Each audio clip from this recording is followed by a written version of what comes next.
Hey everyone, the name's Erik Thor from Neo Young Academy, and I'm here to talk to you today about extroverted intuition and introverted intuition. And extroverted intuition is the detective and introverted intuition is the philosopher. But what is the difference really? First of all, I would say that there is a difference in the initial level of excitement of a new idea. When a philosopher sees a new idea, he is initially skeptical to it. But when an extrovert intuitive sees it, when a detective sees it, the initial excitement is much higher. So what I notice as this trend develops is, as an extrovert intuitive begins to work with a new idea, its enthusiasm gradually begins to diminish. As extrovert intuitive is beginning to solve the different mysteries, its enthusiasm diminishes, but soon the extrovert intuitive finds a new idea.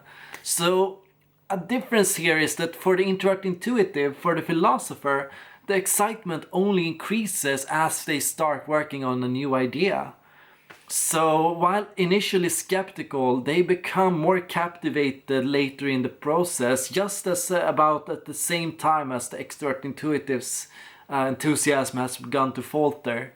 And so these two functions tend to meet in the middle. While one starts high and one low, they end up in the middle, meeting up with a similar amount of excitement and enthusiasm for this new idea, for this new opportunity. And then as it progresses, the excitement gradually wanes for the extrovert intuitive. But for the introvert intuitive, it keeps on growing. And the problem that tends to emerge for the introvert intuitive is, as the project ends, they are finding themselves still very excited. And so they might not want the project to end. They are the ones that go, oh, is it over already? I was just getting into it, kind of. And so creates a difference, because the extrovert intuitive finds their excitement waning. If they desire to complete the project or the task, they must use introverted sensing. Similarly, the introvert intuitive in the beginning of the project must use extroverted sensing.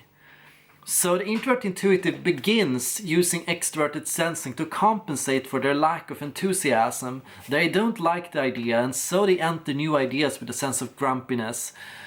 A little moody and a little frustrated, but fine, I'll take this on, I'll do this, I'll figure this out. That's how the introvert intuitive starts, but it's hard to recognize them halfway through, and the extrovert intuitive can easily make fun of the introvert intuitive here. They begun so critical, but then when you see them in the process, you notice how caught up they've gotten.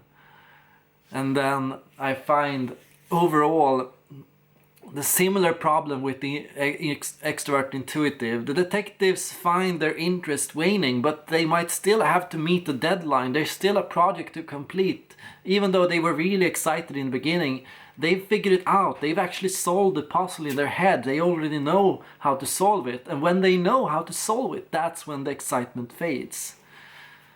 And so this is the clear difference. Extrovert intuitives are bored by the idea of solving a problem. That's when extrovert intuition is starting to fizzle out.